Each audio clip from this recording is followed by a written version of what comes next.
도대체 이 찌개 누가 만들었습니까? 데려오세요, 당장! 도강그룹 강도윤 회장은 허름한 국도변 식당에서 된장찌개를 맛본 순간 얼굴이 굳어버렸습니다. 20년 전 아내의 손맛이 뚝배기 안에서 되살아났기 때문이죠. 1분 뒤 앞치마를 두르고 회장 앞에 선 소녀의 얼굴을 본 순간 회장의 심장은 터질 듯 요동쳤습니다. 그 소녀의 눈매가 잊었다고 생각했던 전 아내와 붕어빵처럼 닮아 있었습니다. 그때는 몰랐습니다. 누군가의 치밀한 거짓이 한 가정을 산산이 부수고 20년 세월을 통째로 지워버렸다는 사실을요. 재벌 회장을 20살 고아 소녀 앞에 무릎 꿇게 만든 잔혹한 비밀. 대체 그날 무슨 일이 있었던 걸까요?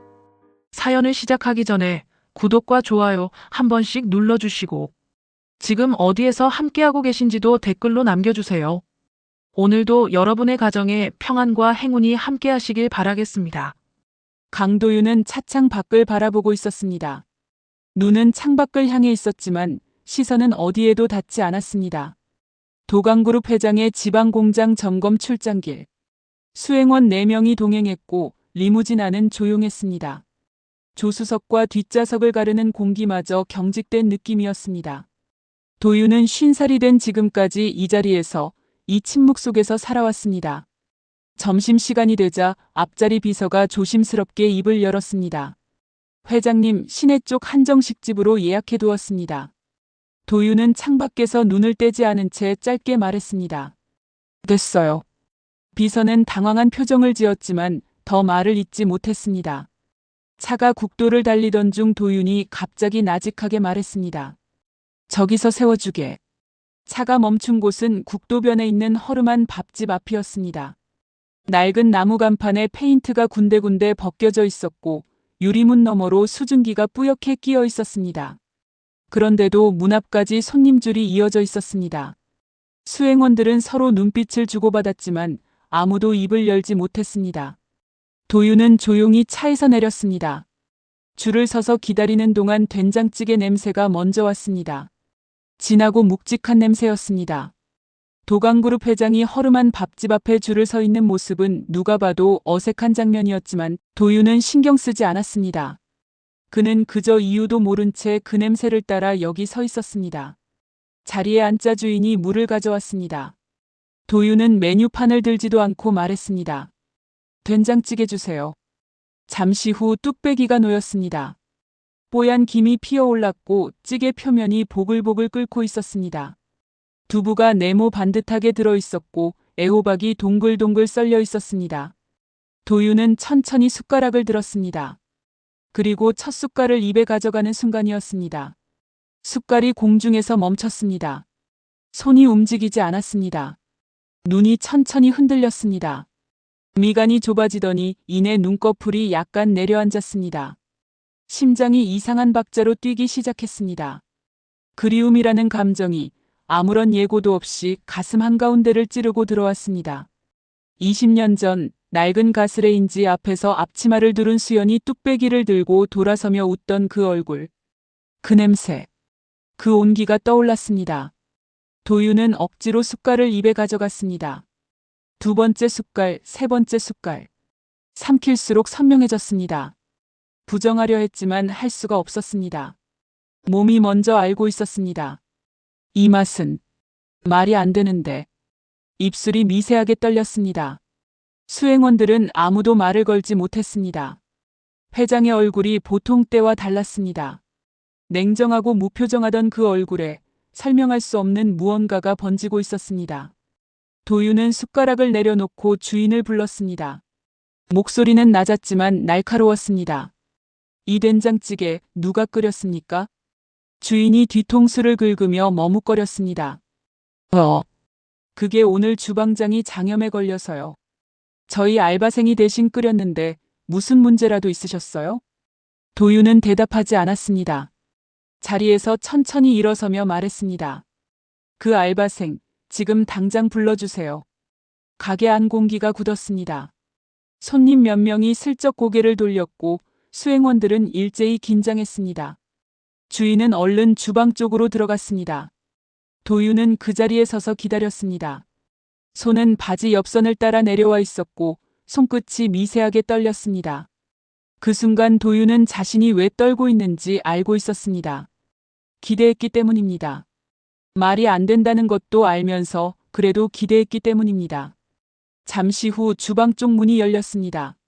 앞치마를 두른 앳된 소녀가 고개를 약간 숙인 채 조심스럽게 걸어 나왔습니다. 도윤의 눈이 그 소녀에게서 멈췄습니다. 소녀는 20살이라고 해도 어려 보일 만큼 앳된 얼굴이었습니다. 앞치마 끝에는 된장 얼룩이 남아 있었고 손등은 오랫동안 찬물에 담갔다 뺀 것처럼 불어 있었습니다. 주방 안에서 급히 나온 탓에 머리카락 한 올이 이마 위로 흘러내려 있었습니다. 소녀가 홀 안으로 들어서다가 도윤과 눈이 마주쳤습니다. 그 순간이었습니다. 도윤의 몸이 굳었습니다. 심장이 한 박자 멈춘 것 같았습니다. 숨을 들이쉬려 했는데 공기가 들어오지 않았습니다. 눈앞의 소녀는 도윤이 20년 전 헤어진 전처 수연이었습니다. 수연이 아니라는 것을 머리는 알고 있었지만 눈이 말을 듣지 않았습니다. 살짝 올라간 눈꼬리, 그 아래 얕게 접힌 선, 긴장을 감추려는 듯 미세하게 당겨지는 입꼬리. 20년 전 수연이 처음 웃을 때 짓던 바로 그 표정과 너무도 닮아 있었습니다. 도윤은 그 얼굴을 보는 순간 심장이 얼어붙는 느낌을 받았습니다. 그리움인지 충격인지 구분조차 되지 않았습니다. 수행원들은 회장이 왜 굳어 있는지 알지 못했습니다. 도윤은 그 상태로 몇 초를 서 있었습니다. 스스로 정신을 가다듬은 것은 소녀가 먼저 고개를 숙여 인사를 건네고 나서였습니다. 도윤은 억지로 목소리를 가다듬고 천천히 물었습니다. 정말 네가 이 된장찌개를 끓인 거니? 소녀가 고개를 끄덕였습니다. 네. 제가 만들었어요. 목소리는 작았지만 흔들리지 않았습니다. 변명도 없었고 주눅도 없었습니다. 도윤은 그 목소리를 잠시 속으로 곱씹었습니다. 그러고는 다시 물었습니다. 어디서 배웠니? 엄마한테 배웠어요. 도윤은 소녀의 대답을 듣는 순간 가슴 한쪽이 묵직하게 내려앉는 것을 느꼈습니다. 그는 거의 반사적으로 다음 말을 입 밖으로 내밀었습니다. 엄마 성함이. 그 순간 도윤의 입이 스스로 닫혔습니다. 말이 되지 않았기 때문이었습니다. 수연과 자신 사이에는 아이가 없었습니다. 헤어질 때도 헤어진 뒤에도 아이 얘기는 단 한 번도 나온 적이 없었습니다. 이 소녀가 수연과 관련이 있을 리 없었습니다. 도윤은 허공 어딘가를 바라보다가 조용히 시선을 내렸습니다. 스스로가 우스웠습니다. 된장찌개 한 그릇에 이렇게까지 흔들리는 자신이. 그때 옆에 서 있던 수행원이 주인을 향해 목소리를 높였습니다. 아니, 손님 상에 내오는 음식을 주방 알바 따위한테 만들게 하면 어떻게 합니까? 이게 말이 됩니까? 소녀는 기죽지 않았습니다. 수행원을 똑바로 바라보며 또렷하게 말했습니다. 우리 엄마 된장찌개는 동네에서 다 인정한 맛이라고요. 위축된 기색이 전혀 없었습니다. 자신이 끓인 음식에 대한 확신이 얼굴 전체에 담겨 있었습니다.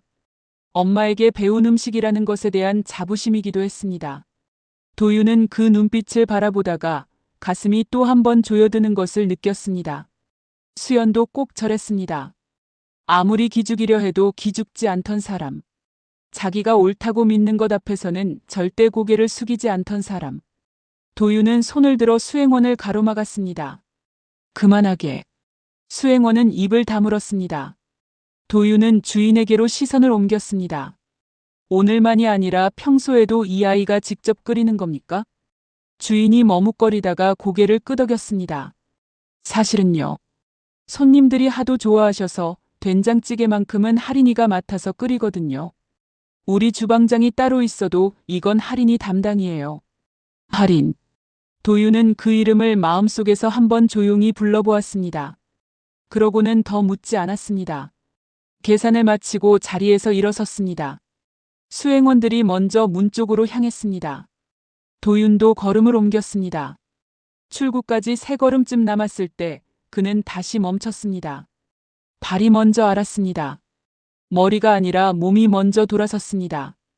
도윤은 다시 자리에 앉아 식어가는 뚝배기 앞에 숟가락을 들었습니다. 천천히 한 번 더 떴습니다. 삼키는 순간 눈 안쪽이 뜨거워졌습니다. 눈물이 차오를 것 같았지만 도윤은 눈을 내리깔아 버렸습니다. 수행원들이 보고 있었습니다. 기업 회장이 허름한 식당에서 식어가는 된장찌개 앞에서 눈물을 보일 수는 없었습니다. 그는 숟가락을 조용히 내려놓고 천천히 자리에서 일어났습니다. 주방문 너머로 소녀가 사라진 방향을 한번 바라보았습니다. 된장 냄새가 여전히 가게 안을 가득 채우고 있었습니다. 도윤은 밖으로 나왔습니다. 차갑고 환한 바깥 공기가 얼굴에 닿았습니다. 리무진 문이 열렸고 수행원들이 줄을 맞춰 뒤따랐습니다. 차에 오르면서도 도윤의 눈은 다시 식당 유리문 쪽을 향해 있었습니다. 수증기로 흐릿한 유리 너머 앞치마를 두른 소녀의 실루엣이 잠깐 보였다가 사라졌습니다. 차문이 닫혔습니다. 도윤은 창밖을 바라보며 속으로 중얼거렸습니다. 하필 왜 수연이 생각나는 건지. 그는 그 생각을 억지로 밀어냈습니다. 20년이 지난 지금 그 이름을 다시 떠올리는 것 자체가 불편했습니다. 미운 감정은 세월 속에 많이 바랬지만 그렇다고 그리운 것도 아니었습니다. 다만 이 된장찌개의 맛만큼은 좀처럼 혀끝에서 사라지지 않았습니다. 서울로 올라가는 리무진 안은 조용했습니다. 수행원들은 각자 서류를 들여다보거나 창밖을 향해 시선을 두었습니다. 아무도 말을 걸지 않았습니다. 도윤이 차에 오르는 순간부터 분위기가 달랐습니다. 회장의 얼굴이 평소와 같지 않다는 것을 모두가 알고 있었지만 누구도 먼저 입을 열지 않았습니다. 도윤은 눈을 감은 채 등받이에 기대어 있었습니다. 잠든 것처럼 보였지만 잠든 것이 아니었습니다. 머릿속은 20년 전으로 돌아가 있었습니다. 2006년 새해 겨울이었습니다. 도윤의 책상 위에 봉투 하나가 놓였습니다. 봉투 안에는 사진 몇 장과 서류가 들어 있었습니다. 수연과 다른 남자가 다정하게 찍힌 사진이었습니다. 계좌 내역도 있었습니다. 수연이 다른 남자에게 몰래 돈을 보낸 정황이 담겨 있었습니다. 도윤은 그날 봉투를 손에 들고 수연에게 따져 물었습니다. 수연은 아니라고 했습니다. 두 손을 모은 채 눈물을 흘리며 아니라고 했습니다. 목소리가 떨렸고 눈빛이 흔들렸습니다. 그러나 도윤은 그 눈빛보다 손에 쥔 증거와 그 사진을 믿었습니다. 감정보다 증거가 더 명확하다고 믿는 사람이었습니다. 결국 수연은 짐도 제대로 챙기지 못한 채 맨몸으로 집에서 쫓겨났습니다. 대문이 닫히는 소리가 집안을 울렸지만 도윤은 끝까지 나가지 않았습니다. 그게 마지막이었습니다. 도윤은 눈을 천천히 떴습니다. 창밖으로 고속도로 가로수가 빠르게 스쳐 지나갔습니다. 손이 무릎 위에 얹혀 있었는데 손끝이 차갑게 굳어 있었습니다. 그 사진들이 진짜라고 믿어온 세월이 이제 와서 가슴 한가운데를 무겁게 짓누르기 시작했습니다. 아직 후회라는 이름을 붙이기는 이르다고 스스로를 다독였습니다. 하지만 오늘 그 된장찌개를 먹은 순간부터 무언가가 어긋나 있다는 느낌이 좀처럼 사라지지 않았습니다. 집에 도착한 도윤은 수행원들을 먼저 돌려보내고 곧장 서재로 들어갔습니다. 불도 켜지 않은 채 책상 앞에 앉아 서랍 가장 깊은 곳에 손을 뻗었습니다. 한참 더듬은 끝에 손끝에 잡힌 것이 있었습니다. 작고 낡은 사진이었습니다.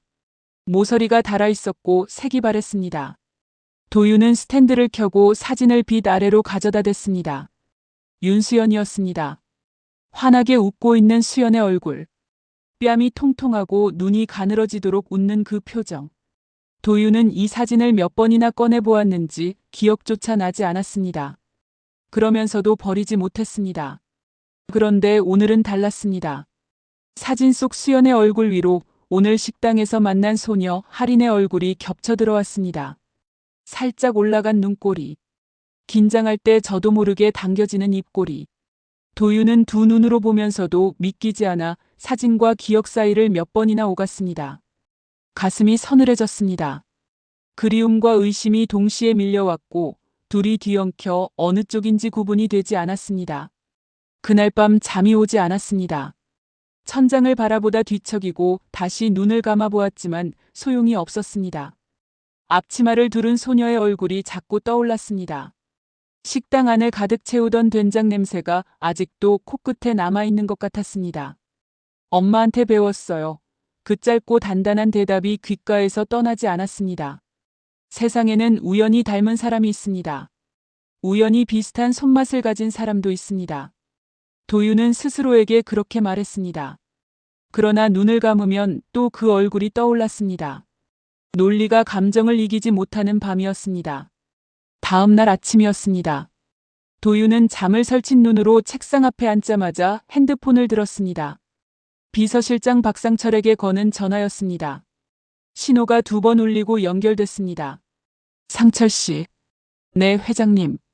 도윤은 잠깐 숨을 골랐습니다. 윤수연.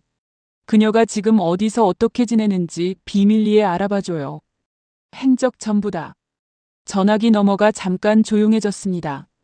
박상철은 수십 년을 도윤 곁에서 보낸 사람이었습니다. 회장의 목소리가 어떨 때 단단해지는지, 어떨 때 무너지려 하는지 누구보다 잘 알고 있었습니다. 그런데 지금 이 목소리는 처음 듣는 결이었습니다. 흔들림을 감추려 애쓰고 있었는데 바로 그 감춤 자체가 흔들림이었습니다. 도윤이 조용하지만 단호하게 덧붙였습니다. 누구에게도 말하지 마요. 특히 어머니 쪽 사람에게는 절대로. 박상철이 나직하게 대답했습니다. 알겠습니다, 회장님. 도윤은 전화를 끊고 창밖을 바라보았습니다. 서울 하늘이 낮게 깔려 있었습니다. 회색빛 구름이 도심 위를 눌러 앉아 있었습니다. 수연이 지금 어디에 있는지, 그 소녀와 수연이 정말 아무 관계가 없는지 아직은 아무것도 확인되지 않았습니다. 하지만 도윤은 이제 그냥 덮어두지 않을 것이었습니다. 20해 동안 닫아두었던 문을 이제 다시 열어야 할 것 같았습니다. 비서 박상철이 회장실 문을 두드린 것은 사흘 뒤였습니다. 도윤은 서류를 검토하다가 고개를 들었습니다. 박상철의 표정이 평소와 달랐습니다. 무언가를 전해야 하는데 어떻게 꺼내야 할지 모르는 사람의 얼굴이었습니다. 오랜 세월 곁에서 일해온 사람이 저런 표정을 짓는다는 것은 좋은 소식이 아니라는 뜻이었습니다. 도윤은 펜을 내려놓고 의자 등받이에 몸을 기댔습니다. 말해요. 박상철은 파일 하나를 두 손으로 들고 천천히 책상 앞으로 다가왔습니다. 잠깐 숨을 고른 뒤 입을 열었습니다. 윤수연 씨는 3년 전에 사망하셨습니다. 도윤의 얼굴이 굳었습니다. 아무 말도 나오지 않았습니다. 숨을 들이쉬려 했는데 가슴이 꽉 막혀 있었습니다. 살아있을 거라고 기대한 건 아니었습니다. 그러나 어딘가에서 잘 지내고 있을 거라는 막연한 생각을 도윤은 자신도 모르는 사이에 품고 있었던 것 같았습니다. 그 생각이 이 한마디에 완전히 꺼졌습니다. 절망이었습니다. 20년 전 내보낸 사람이었지만 이제는 다시 마주칠 기회조차 없어졌다는 사실이 가슴 한켠을 차갑게 짓눌렀습니다. 도윤은 한참 창밖을 바라보았습니다. 서울 하늘이 맑았습니다. 아무 일도 없다는 듯 햇빛이 유리창을 비추고 있었습니다. 그 평온한 풍경이 오히려 낯설었습니다. 한참 뒤에야 도윤이 낮게 물었습니다. 어떻게 죽었어요? 위암이었습니다. 말기로 발견하셨는데 치료를 받으셨지만 결국 이기지 못하셨다고 합니다. 도윤은 한동안 아무 말도 하지 않았습니다. 위암. 그 단어가 가슴 어딘가에 무겁게 내려앉았습니다. 혼자서 아팠을 것이었습니다. 기댈 곳 하나 없이 딸 하나 곁에 두고. 도윤은 그 장면을 머릿속에서 지우려 했지만 지워지지 않았습니다. 잠시 후 박상철이 조심스럽게 말을 이었습니다. 그리고 한 가지 더 있습니다. 박상철은 파일을 펼쳤습니다. 회장님과 이혼 후 사망 전까지 딸과 단둘이 살았다고 합니다. 도윤이 천천히 고개를 돌렸습니다. 딸이요? 네. 딸 이름은 윤아린입니다. 2006년 9월 2일생이요. 도윤은 그 날짜를 듣는 순간 눈을 가늘게 좁혔습니다. 머릿속에서 숫자들이 빠르게 맞춰지기 시작했습니다. 수연이 집을 나간 것이 2006년 1월이었습니다. 그해 9월에 아이가 태어났다면 도윤은 입술을 꽉 다물었습니다. 손끝이 차갑게 굳었습니다. 계산이 되어버렸습니다. 머리가 아니라 몸이 먼저 알아챘습니다. 박상철이 조심스럽게 말을 이었습니다. 윤수연 씨가 집을 나간 당시에 임신 초기였을 가능성이 큽니다. 도윤은 아무 말도 하지 않았습니다. 침묵이 회장실을 가득 채웠습니다. 윤아린. 그 이름이 며칠 전 식당 주인의 입에서 나왔던 이름과 겹쳐졌습니다. 된장찌개를 끓인 20살 소녀. 앞치마에 된장 얼룩을 묻히고 수행원 앞에서도 기죽지 않던 그 눈빛. 수연과 닮은 눈매. 도윤은 눈을 감았습니다. 그러나 바로 다음 순간 차가운 생각 하나가 머릿속을 파고들었습니다. 수연은 외도로 쫓겨난 여자였습니다. 20년 동안 그렇게 믿어왔습니다. 그렇다면 윤아린, 그 아이가 자신의 딸이라는 보장이 어디에도 없었습니다. 외도가 사실이었다면 그 아이의 아버지가 다른 사람일 수도 있었습니다. 도윤은 할인의 얼굴과 그 가능성 사이에서 복잡하게 흔들렸습니다. 확신하고 싶었지만 확신할 수 없었습니다. 그 불확실함이 오히려 더 고통스러웠습니다. 아빠 없이 자란 할인이 눈앞에 아른거렸습니다. 자신의 딸인지 아닌지조차 모르는 상황에서도 그 아이가 아버지 없이 살아야 했다는 사실만큼은 가슴을 무겁게 눌렀습니다. 도윤은 그 감정이 무엇인지 정확히 이름 붙일 수 없었습니다. 다만 지금 이 순간만큼은 그 아이가 그냥 안쓰러웠습니다. 도윤은 자리에서 천천히 일어났습니다. 당장 할인이를 만나러 가야겠어요. 박상철이 조심스럽게 말렸습니다. 회장님, 아직 확실한 게 아무것도 없습니다. 지금 찾아가시면 그 아이가 혼란스러워집니다. 순서가 있습니다. 도윤은 창가로 걸어가 유리창 너머 도심을 내려다보았습니다. 빼곡하게 들어선 빌딩들 사이로 좁은 골목들이 가늘게 보였습니다. 수연은 저런 골목 어딘가에서 딸과 살았을 것이었습니다. 좁고 낮은 곳에서 이름도 배경도 없이 아픈 몸을 이끌고. 도윤은 창밖을 바라보다가 천천히 입을 열었습니다. 그래. 섣불리 움직였다가 그 아이한테 상처 주면 안 되지. 창가에서 몸을 돌리며 박상철을 바라보는 도윤의 눈빛이 달라져 있었습니다. 그 전에 먼저 확인해야 할 게 있어요. 그 외도 사건 처음부터 다시 들여다봐요. 그 사진이 어디서 나왔는지, 누가 가져왔는지, 계좌 내역이 정말 맞는 건지. 전부 다시 확인해요. 박상철의 눈빛이 흔들렸습니다. 20년 전 이미 결론이 난 사건을 다시 꺼낸다는 것이 무엇을 의미하는지 그도 알고 있었습니다. 그는 말없이 고개를 깊이 숙였습니다. 도윤은 다시 의자에 앉았습니다. 책상 위 서류들이 눈에 들어왔지만 아무것도 읽히지 않았습니다. 머릿속에는 할인의 얼굴과 수연의 얼굴이 번갈아 떠올랐습니다. 그리고 그 사이 어딘가에 20년 전 수연을 내쫓게 만들었던 그 봉투 한 장이 자꾸 걸렸습니다. 그 안에 들어있던 사진들이 정말 진짜였는지. 그날 밤 도윤은 잠을 이루지 못했습니다. 새벽 1시가 넘도록 천장만 바라보다가 결국 자리에서 일어났습니다. 서재로 들어가 불을 켜고 의자에 앉았지만 아무것도 손에 잡히지 않았습니다. 박상철에게 20년 전 외도 증거를 다시 조사해달라고 맡긴 지 사흘이 지나 있었습니다. 결과가 나오기 전까지는 아무것도 확신할 수 없었습니다. 그러나 확신할 수 없다는 것 자체가 이미 무언가 잘못되었다는 뜻이기도 했습니다. 도윤은 책상 위에 팔꿈치를 올리고 두 손으로 얼굴을 감쌌습니다. 20년 전 수연이 눈물을 흘리며 아니라고 하던 그 얼굴이 자꾸 떠올랐습니다. 그때 도윤은 그 눈물보다 손에 쥔 서류를 믿었습니다. 감정보다 증거가 더 확실하다고 믿는 사람이었습니다. 그런데 지금 이 순간 그 믿음이 흔들리고 있었습니다.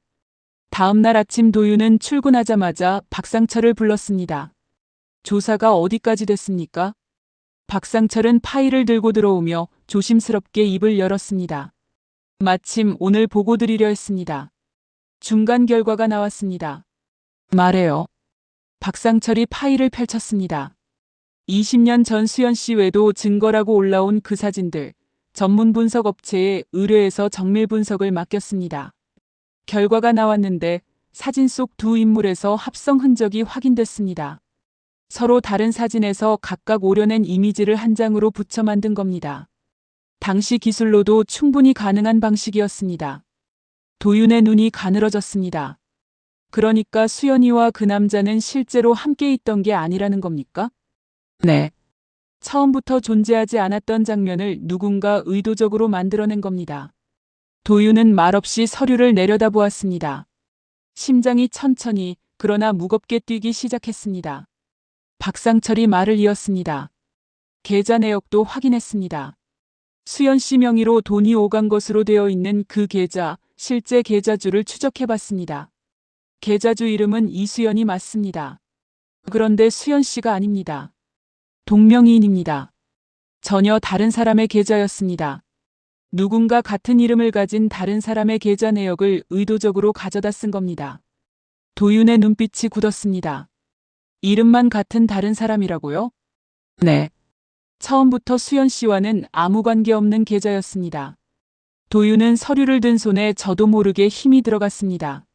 사진은 합성본, 계좌는 동명이인의 것. 그렇다면 20년 전 자신이 두 손으로 들고 수연을 몰아붙였던 그 증거들은 처음부터 가짜였다는 뜻이었습니다. 수연은 아니라고 했습니다. 두 손을 모으고 눈물을 흘리며 아니라고 했습니다. 그런데 도윤은 그 말 대신 가짜 종이를 믿었습니다. 어머니에 대한 배신감이 치밀어 올랐습니다. 그런데 그 배신감 아래에 더 깊고 더 쓴 감정이 함께 올라왔습니다. 자기 자신에 대한 원망이었습니다. 그때 조금만 더 꼼꼼히 확인했더라면, 그 증거를 믿지 않고 수연의 눈을 한 번만 더 들여다봤더라면, 20년이라는 시간이 수연의 삶이, 그리고 아버지 없이 자란 딸의 세월이 이렇게까지 되지는 않았을 것이었습니다. 도윤은 그 생각을 떨쳐내려 했지만 떨쳐낼 수 없었습니다. 도대체 누가 이런 짓을? 누굽니까? 도윤의 목소리가 낮게 가라앉았습니다. 그 부분도 계속 추적했습니다. 당시 어머니를 직접 보좌하던 최비서라는 분이 있었습니다. 지금은 퇴직한 상태인데 인맥을 통해 연락처를 찾아냈습니다. 만났습니까? 네. 어제 직접 찾아가서 만났습니다. 박상철이 천천히 주머니에서 소형 녹음기를 꺼내 책상 위에 올려놓았습니다. 직접 들어보시겠습니까? 도윤은 말없이 고개를 끄덕였습니다. 재생 버튼이 눌렸습니다. 잠깐 잡음이 흘러나오다가 떨리는 중년 남자의 목소리가 들렸습니다. 그때 큰 사모님이 시키셨습니다. 도윤의 몸이 굳었습니다. 고아 출신 며느리는 가문의 흠이라고 회장님 모르게 내보내야 한다고 하시면서 제가 직접 사진을 만들고 서류를 꾸몄습니다. 정말 죄송합니다. 그때는 어쩔 수가 없었습니다. 목소리가 끊어졌다가 다시 이어졌습니다. 최 비서는 울고 있었습니다. 그러나 도윤의 귀에는 울음소리가 들어오지 않았습니다. 머릿속에 박힌 것은 딱 한 문장이었습니다. 큰 사모님이 시키셨습니다. 자신의 어머니 김영숙이었습니다. 녹음이 끝났습니다. 회장실이 무겁게 가라앉았습니다. 박상철은 말없이 도윤을 바라보았습니다. 도윤은 주먹을 쥔 채 책상 위를 내려다보고 있었습니다. 얼굴이 창백하게 질려 있었습니다. 분노가 치밀어 올랐습니다. 그런데 그 분노 아래에 더 무겁고 더 아린 것이 깔려 있었습니다. 수연에 대한 죄책감이었습니다. 어머니는 고아 출신이라는 이유 하나만으로 며느리의 인생을 통째로 짓밟았습니다. 가문이라는 이름 아래 한 사람의 삶 전체를 거짓으로 덮어버렸습니다. 그리고 도윤은 20년 동안 그 거짓 위에서 아무것도 모른 채 살아왔습니다. 수연이 맨몸으로 집에서 쫓겨나던 그날 쫓겨나더 그녀를 모른 척 외면했던 그 순간이 지금 이 순간 가장 깊이 찔려왔습니다. 수연은 결백했습니다. 처음부터 결백했습니다. 그런데 도윤은 그녀의 눈물을 외면했습니다. 그리고 그녀는 임신한 몸으로 혼자 세상에 던져졌습니다. 도윤은 그 사실조차 몰랐습니다. 도윤은 천천히 자리에서 일어났습니다. 주먹을 쥔 손이 미세하게 떨리고 있었습니다. 박상철이 조용히 물었습니다. 어떻게 하시겠습니까, 회장님? 도윤은 창가로 걸어가 바깥을 내려다보았습니다. 서울 도심이 평소와 다름없이 바쁘게 돌아가고 있었습니다. 저 거리 어딘가에서 수연은 혼자 딸을 키우며 살았을 것이었습니다. 좁고 낮은 곳에서 아픈 몸을 이끌고 이름도 배경도 없이. 한참 뒤 도윤이 낮고 단단한 목소리로 입을 열었습니다. 어머니한테 가야겠어요. 박상철은 아무 말도 하지 않았습니다. 도윤의 등이 창밖을 향한 채 굳어 있었습니다. 복수심이 아니었습니다. 되갚아주겠다는 생각도 아니었습니다. 잘못된 것을 바로잡아야 한다는 생각, 그리고 20년 전 수연에게 해야 했던 말을 이제라도 어딘가에 전해야 한다는 생각만이 지금 도윤의 가슴을 가득 채우고 있었습니다. 어머니를 만나러 가기 전 도윤은 먼저 할인이 사는 곳으로 향했습니다. 박상철이 조사해온 주소를 차 안에서 다시 확인했습니다. 서울 외곽의 오래된 주택가였습니다. 리무진은 좁은 골목 앞에서 더 들어갈 수 없었습니다. 도윤은 차에서 내려 혼자 걸었습니다. 골목은 낮고 좁았습니다. 담벼락에는 곰팡이 자국이 얼룩처럼 번져 있었고 군데군데 금이 간 시멘트 사이로 잡초가 자라 있었습니다. 도윤은 걸음을 늦추지 않으려 했지만 발이 자꾸 무거워졌습니다. 주소가 가리키는 곳은 반지하였습니다. 계단 몇 개를 내려가자 좁은 철문이 나왔습니다. 문 앞에 작은 화분 하나가 놓여 있었습니다. 시든 꽃이 담겨 있었지만 누군가 흙에 물을 준 흔적이 있었습니다. 도윤은 그 화분을 잠시 내려다보았습니다. 이 좁고 낮은 곳에서 그래도 꽃을 키우려 했던 사람이 있었다는 것이 가슴을 건드렸습니다. 초인종을 눌렀습니다. 잠시 후 문이 열렸습니다. 할인이었습니다. 그런데 도윤을 보자 눈이 동그래졌습니다. 아저씨? 여긴 어떻게? 도윤은 차분하게 말했습니다. 사실 내가 너희 엄마와 오래전에 친구 사이였어. 수연 씨 딸이 혼자 살고 있다고 해서 한번 와봐야 할 것 같았다. 할인은 잠깐 도윤을 바라보다가 조심스럽게 문을 열어주었습니다. 엄마 친구라는 말에 경계가 조금 풀린 것 같았습니다. 도윤은 안으로 들어섰습니다. 방 안으로 들어서는 순간 가슴이 내려앉았습니다. 천장이 낮았습니다. 창문은 작았고 그마저도 반쯤 땅에 묻혀 있어서 낮 시간인데도 빛이 충분히 들어오지 않았습니다. 벽에는 얼룩이 있었고 한쪽 구석에는 곰팡이 자국이 번져 있었습니다. 방 한가운데에 작은 밥상이 있었고 한켠에는 낡은 옷장 하나가 있었습니다. 도강그룹 회장이 살아온 공간과는 너무도 다른 세계였습니다. 할인은 태어나면서부터 이런 곳에서 자랐을 것이었습니다. 도윤은 숨을 고르며 표정을 가다듬었습니다. 할인이 작은 의자를 꺼내 권했습니다. 도윤은 자리에 앉아 할인과 마주했습니다. 할인은 무릎 위에 두 손을 얹고 조심스럽게 말문을 열었습니다. 엄마 친구분이셨어요? 엄마한테서 말씀을 들은 적이 없어서. 오래전 얘기야 20년도 더 전에. 도윤은 최대한 자연스럽게 말했습니다. 할인은 고개를 끄덕이더니 잠시 먼 곳을 바라보았습니다. 그럼 혹시 저희 아빠도 아세요? 할인의 질문에 도윤은 고개만 끄덕였습니다. 엄마가 많이 힘드셨을 텐데 그래도 저한테는 항상 씩씩하게 대해주셨어요. 그 말 한마디가 도윤의 가슴 깊은 곳을 찔렀습니다. 수연은 이 아이 앞에서 힘든 내색을 하지 않으려 했을 것이었습니다. 아픈 것도 외로운 것도 억울한 것도 혼자 다 삼키면서 한참 이야기를 나누다가 할인이 자리에서 일어났습니다. 옷장 위에 올려놓은 낡은 상자를 두 손으로 내려와 도윤 앞에 조심스럽게 놓았습니다. 엄마 유품이에요. 별거 없지만 엄마 친구분이시니까 보여드려도 될 것 같아서요. 상자 뚜껑이 열렸습니다. 안에는 빛바랜 일기장 한 권과 낡은 사진 한 장이 들어있었습니다. 그 외에는 아무것도 없었습니다. 20년의 삶이 담긴 유품이 고작 이 두 가지뿐이라는 사실이 도윤의 가슴을 무겁게 눌렀습니다.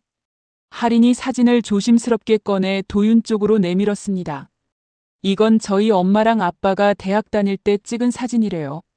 사진은 많이 낡아 있었습니다. 모서리가 닮았고 색이 바래서 사진 속 남자의 얼굴이 또렷하게 보이지 않았습니다. 도윤은 사진을 건네받아 천천히 들여다보았습니다. 흐릿한 윤곽 속에 젊은 남자가 웃고 있었습니다. 그 옆에 수연이 서 있었습니다. 도윤은 눈을 가늘게 좁혔습니다. 가슴이 뜨거워지는 것을 느꼈지만 눈물이 나올 것 같아 억지로 눈을 내리깔았습니다. 사진을 뒤집었습니다. 뒷면에 수연의 글씨체로 이렇게 적혀 있었습니다. 수연이가 끓인 된장찌개 2그릇 먹던 날. 도윤은 숨을 멈췄습니다. 손끝이 차가워졌습니다. 이 사진이 바로 자신을 찍은 것이었습니다. 수연은 이 사진 한 장을 20년 동안 간직했습니다. 쫓겨나던 날도 혼자 아이를 낳던 날도 위암으로 쓰러지던 날도 이 사진 한 장을 버리지 않았습니다. 할인이 조용히 말했습니다. 엄마가 늘 그랬어요. 아빠가 제일 좋아하던 음식이 된장찌개라고. 근데 저도 된장찌개를 제일 좋아해요. 그래서 엄마가 죽기 전에 저한테 열심히 가르쳐 주셨어요. 도윤은 아무 말도 할 수 없었습니다. 할인이 말을 이었습니다. 저희 아빠는 제가 태어나기 전에 교통사고로 돌아가셨대요. 사진도 이거 한 장뿐이에요. 그 순간 도윤의 눈에서 눈물이 흘렀습니다. 막으려 했지만 막을 수 없었습니다. 할인이 당황해서 도윤을 바라보았습니다. 도윤은 고개를 숙인 채 두 손으로 눈을 가렸습니다. 할인이 조심스럽게 물었습니다. 아저씨 왜 우세요? 도윤은 대답하지 못했습니다. 잠시 후 고개를 들고 겨우 한마디를 입 밖으로 냈습니다. 아빠 없이 많이 힘들었겠구나. 할인은 잠깐 눈을 내리깔았다가 천천히 일기장을 펼쳤습니다. 마지막 페이지였습니다. 수연의 글씨가 힘없이 흘러 있었습니다. 아픈 몸으로 쓴 글씨였습니다. 할인아, 아빠는 너를 정말 사랑하셨단다. 항상 기억하렴. 도윤은 그 문장을 보는 순간 가슴이 무너졌습니다. 수연은 죽는 순간까지 도윤을 원망하지 않았습니다. 딸에게 아빠에 대한 미움을 심어주지 않으려 했습니다. 그 마음이 이 한 줄에 담겨 있었습니다.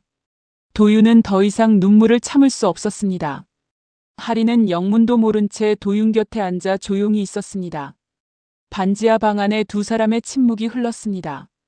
낮고 좁은 이 방에서 수연이 남긴 마지막 글씨가 도윤의 가슴을 조용히 허물고 있었습니다. 할인의 반지하 집에서 나온 도윤은 한동안 골목 앞에 서 있었습니다. 발이 떨어지지 않았습니다. 조금 전 할인의 손에서 건네받은 낡은 사진이 아직도 눈앞에 선했습니다. 사진 뒷면에 수연이 남긴 글씨도 수연은 그 사진 한 장을 20년 동안 버리지 않았습니다. 쫓겨나던 날도, 혼자 아이를 낳던 날도, 위암으로 쓰러지던 날도 그 사진을 가슴에 품고 살았습니다. 그리고 수연은 도윤을, 그리고 영숙을 원망하지 않았습니다. 20년을 혼자 버티면서도 딸에게 아버지에 대한 미움을 심어주지 않았습니다. 그 마음이 지금 이 순간 도윤의 가슴을 가장 깊이 찌르고 들어왔습니다. 그리고 그 모든 것의 시작에 어머니가 있었습니다. 도윤은 천천히 눈을 뜨고 차에 올랐습니다. 어머니 댁으로 가지. 차 안에서 도윤은 아무 말도 하지 않았습니다. 창밖을 바라보는 눈이 고요했지만 속은 달랐습니다. 가슴 안쪽에서 무언가가 천천히 끓어오르고 있었습니다. 분노였습니다. 그러나 그 분노 아래에는 더 무겁고 더 아린 것이 깔려 있었습니다. 수연에게 그리고 할인에게 미안한 감정이었습니다. 도윤은 주먹을 쥐었습니다. 손끝이 차가웠습니다. 어머니 김영숙은 거실 소파에 앉아 차를 마시고 있었습니다. 76살이었지만 등이 꼿꼿했고 눈빛이 날카로웠습니다. 도윤이 들어서는 것을 보고 찻잔을 내려놓으며 말했습니다. 이 시간에 웬일이니?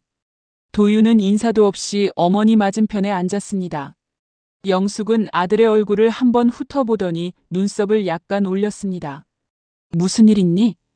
도윤은 천천히 입을 열었습니다. 20년 전에 수연이가 외도했다는 증거가 어머니 쪽 비서실에서 나왔던데. 그 사진과 계좌 내역 어머니가 만들게 하신 겁니까? 영숙의 손이 찻잔 위에서 멈췄습니다.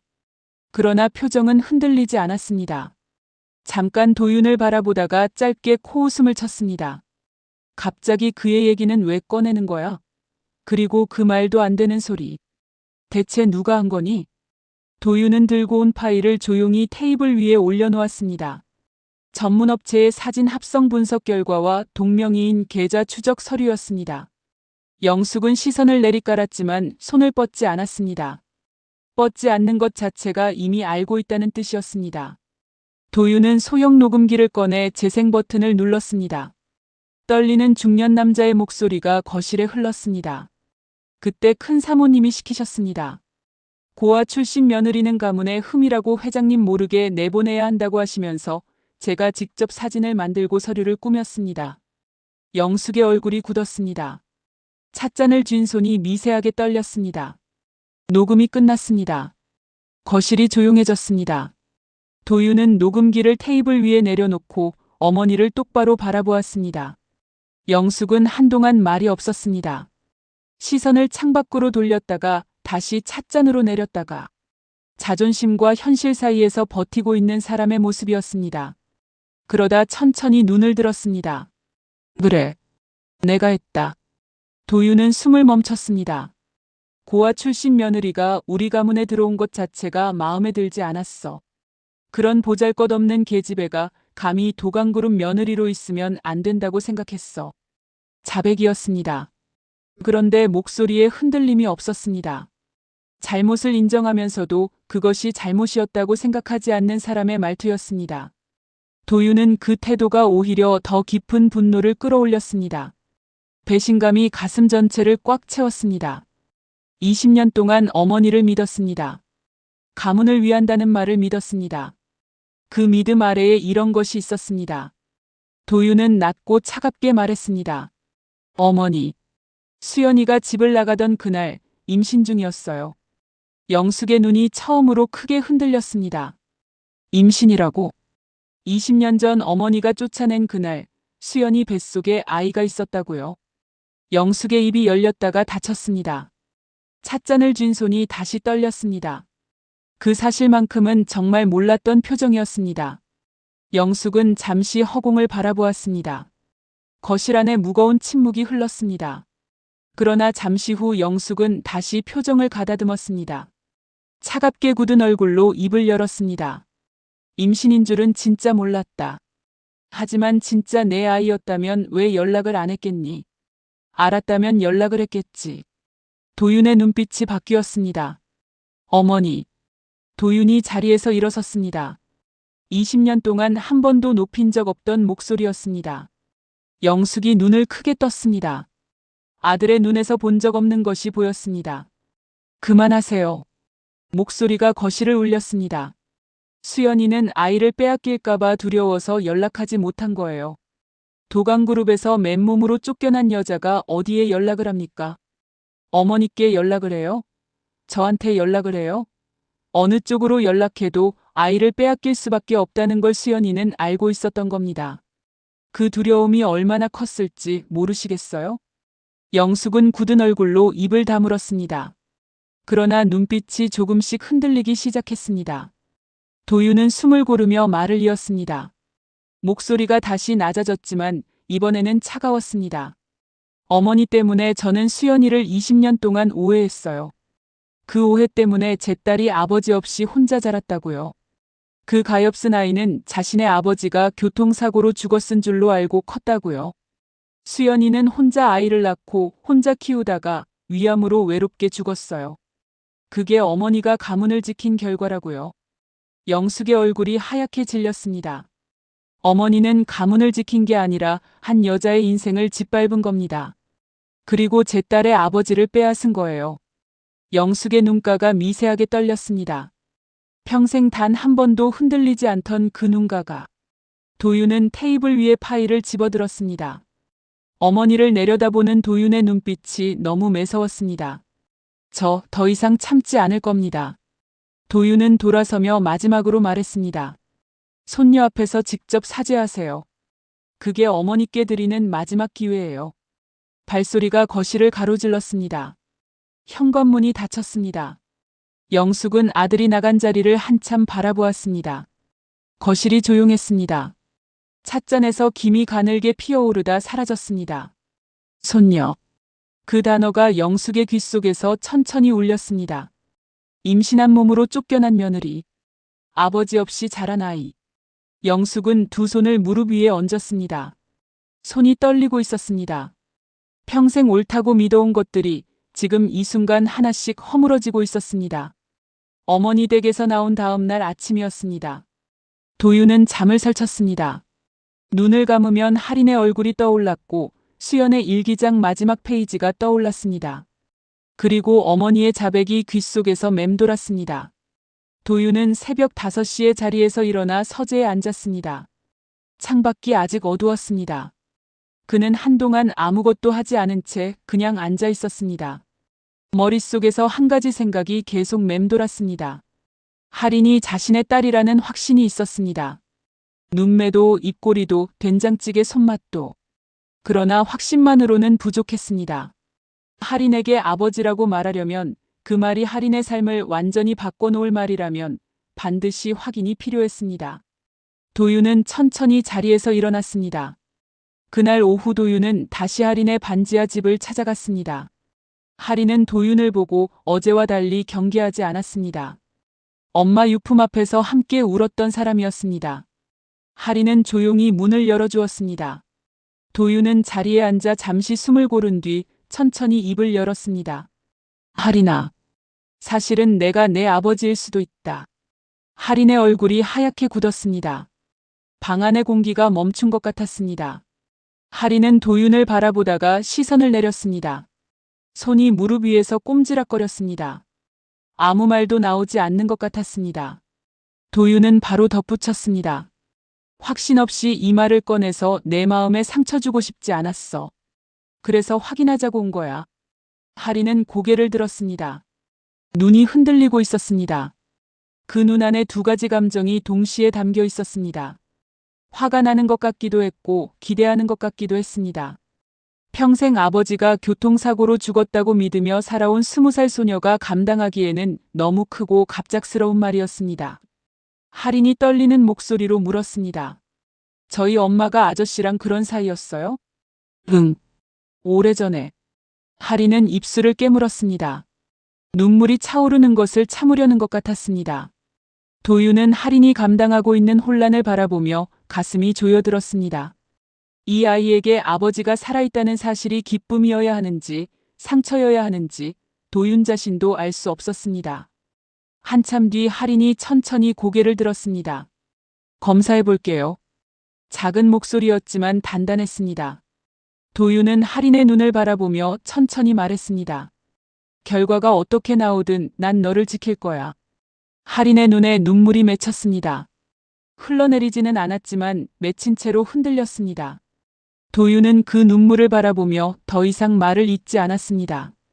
검체 채취는 다음 날 조용히 진행됐습니다.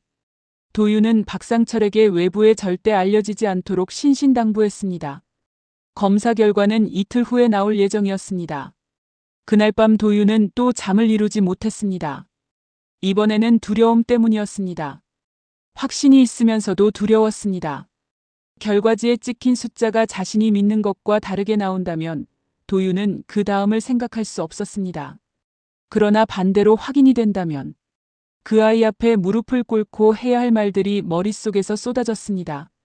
이틀이 20년처럼 느껴졌습니다. 박상철에게서 연락이 온 것은 이틀 뒤 오전이었습니다. 결과 나왔습니다, 회장님.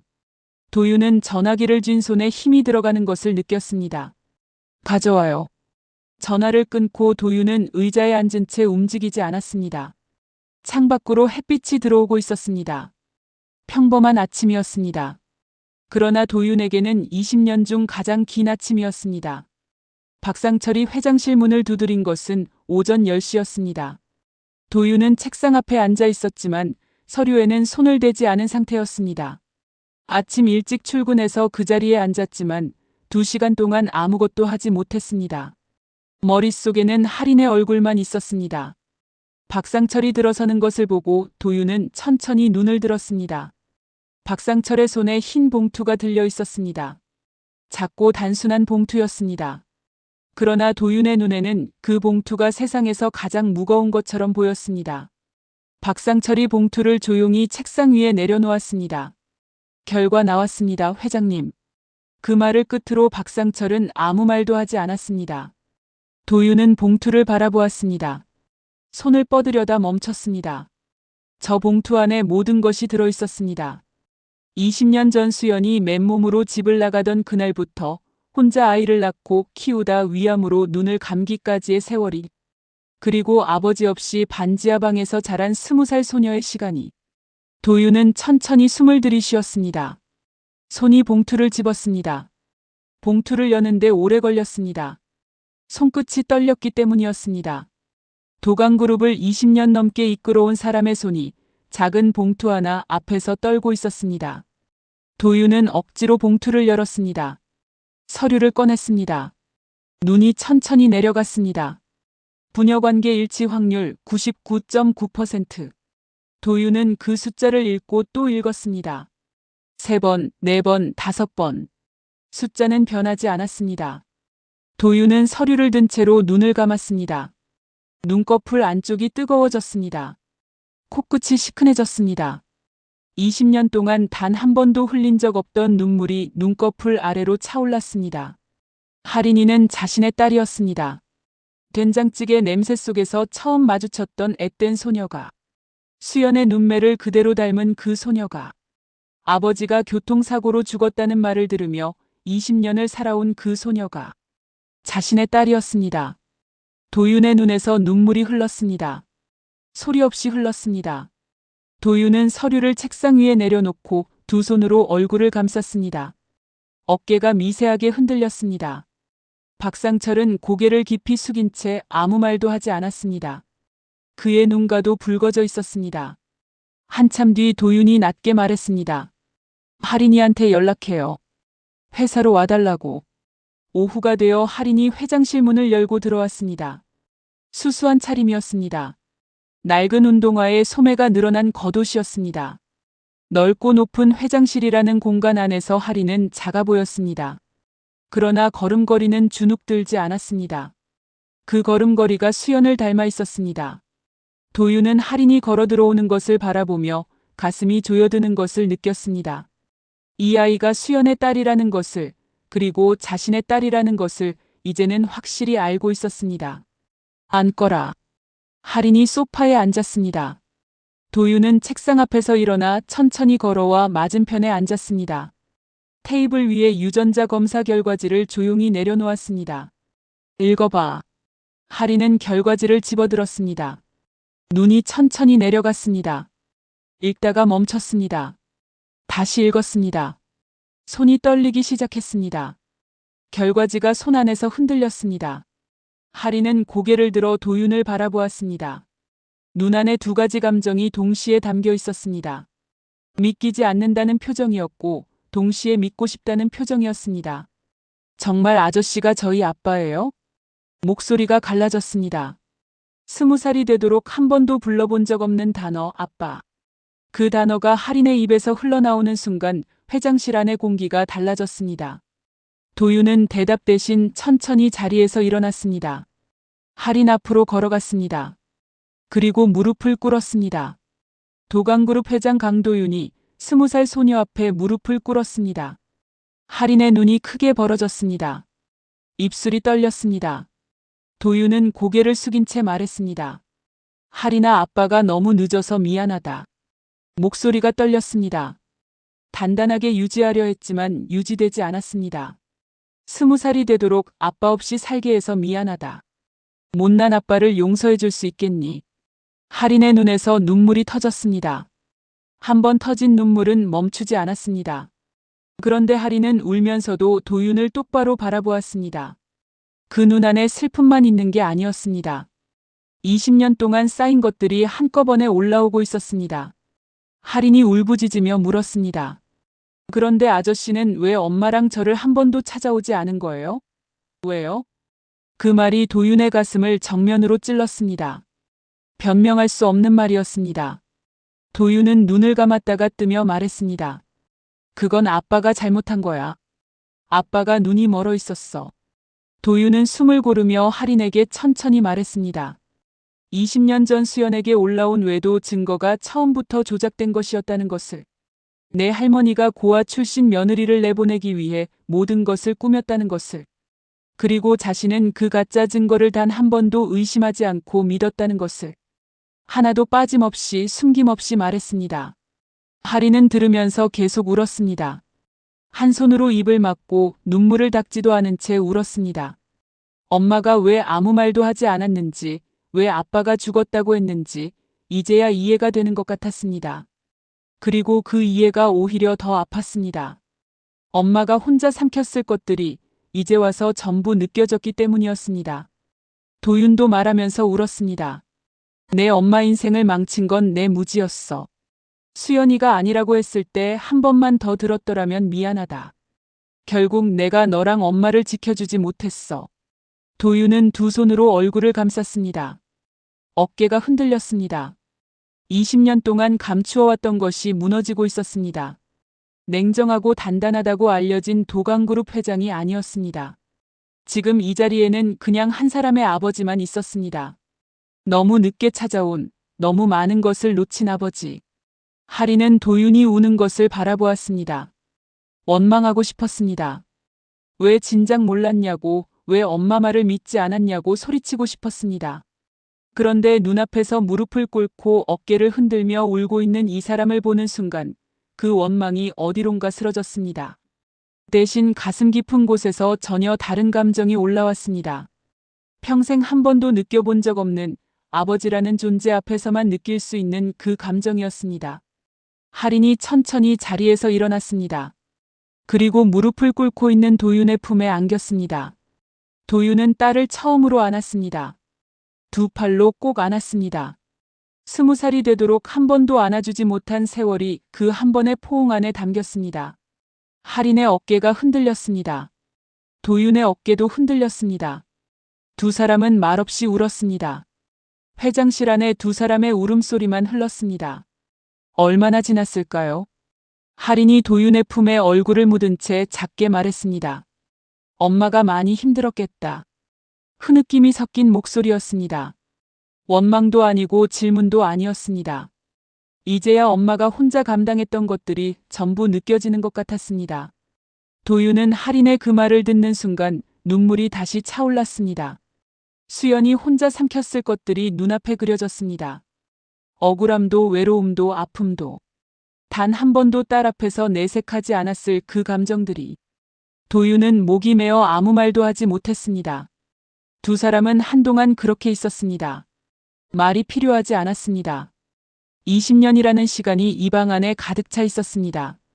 도윤은 할인을 아는 채 마음속으로 수연에게 말했습니다. 미안하다고.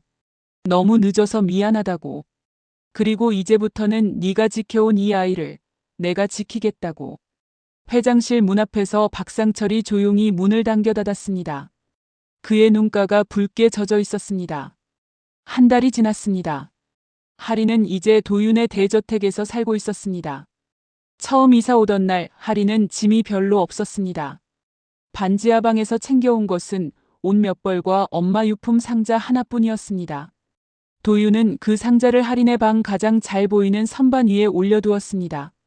수연이 이 집에 없어도 이 집 안에 수연의 자리가 있어야 한다고 생각했기 때문이었습니다. 할인은 넓은 집이 아직 낯설었습니다. 밥을 먹을 때도 잠을 잘 때도 이게 현실인지 꿈인지 헷갈린다고 했습니다. 그럴 때마다 도윤은 아무 말 없이 할인 곁에 앉아 있었습니다. 말보다 그게 더 나았습니다. 그리고 오늘은 도윤이 오래전부터 준비해온 날이었습니다. 도강그룹 회장실에는 이른 아침부터 임원들이 모여 있었습니다. 이사회 정기보고 자리였습니다. 도윤은 단상 앞에 서서 임원들을 천천히 바라보았습니다. 그러고는 옆에 서 있는 할인을 향해 시선을 돌렸습니다. 할인은 긴장한 듯 손을 앞으로 모으고 있었습니다. 도윤은 할인의 어깨를 가볍게 짚으며 임원들을 향해 말했습니다. 오늘 여러분께 한 가지 알려드릴 것이 있습니다. 이 아이는 강할인입니다. 제 딸입니다. 회의실이 조용해졌습니다. 임원들이 서로 눈빛을 주고받았습니다. 도윤은 그 시선들을 의식하지 않은 채 말을 이었습니다. 앞으로 이 아이는 제 가족으로서 이 자리에 함께할 겁니다. 여러분께서 잘 부탁드립니다. 짧고 단호한 말이었습니다. 변명도 없었고 설명도 길지 않았습니다. 도윤이 결심한 것은 언제나 이런 방식이었습니다. 할인은 고개를 꾸벅 숙였습니다. 뺨이 조금 붉어져 있었습니다. 그날 오후 도윤은 어머니 영숙을 대저택으로 불렀습니다. 영숙이 거실로 들어섰을 때 할인은 소파 한쪽에 앉아 있었습니다. 영숙은 할인을 보는 순간 걸음이 멈췄습니다. 자존심을 세우려 했습니다. 표정을 가다듬으려 했습니다. 그러나 할인의 얼굴을 마주하는 순간 그 결심이 흔들렸습니다. 수연의 눈매였습니다. 20년 전 자신이 내보낸 그 며느리의 눈매가 지금 이 소녀의 얼굴 위에 그대로 살아 있었습니다. 영숙은 천천히 자리에 앉았습니다. 도윤은 아무 말도 하지 않았습니다. 세 사람 사이에 무거운 침묵이 흘렀습니다. 먼저 입을 연 것은 할인이었습니다. 할인은 영숙을 바라보며 조용히 말했습니다. 할머니, 저 할머니 원망하지 않아요. 영숙의 눈빛이 흔들렸습니다. 엄마도 원망하지 말라고 했어요. 마지막까지. 영숙은 입술을 꽉 다물었습니다. 눈가가 붉어지기 시작했습니다. 평생 단 한 번도 무너진 적 없던 사람의 눈가가 천천히 무너지고 있었습니다. 할인이 말을 이었습니다. 근데 엄마가 많이 힘드셨을 것 같아요. 저한테는 항상 씩씩하게 대해주셨는데 혼자 있을 때는 많이 우셨을 것 같아서요. 그 말이 거실 안에 조용히 번졌습니다.